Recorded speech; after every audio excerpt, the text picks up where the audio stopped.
तुम्हारे इम्तिहान में कितना वक्त है? अभी अभी अभी है कुछ वक्त। बस इम्तिहान दे लो, अगली क्लास में एडमिशन लेने की जरूरत नहीं है, समझी? वैसे भी हमने जल्द से जल्द तुम्हारी शादी करनी है। जी अबू शादी तक तो पढ़ लेने दें इसको। वो क्या करेगी पढ़कर? तुम्हारी तरह 10-20 हजार के लिए जूतियां घिसाएगी। पढ़ लिख कर कम से कम रिश्तों को एहतराम देना सीख लेगी। तुमने तो बाप को एहतराम देना सीख लिया, जो ये सीखेगी।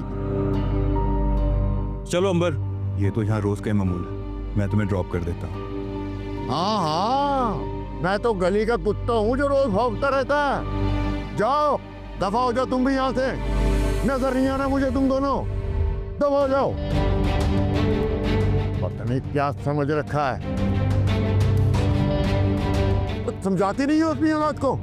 जीना आराम कर दिया मेरा, जबान दराज होती जा रही है। अबू जी, आपको ऑफिस से देर हो रही होगी, मैं आपका बैग और सामान लेके आती हूँ।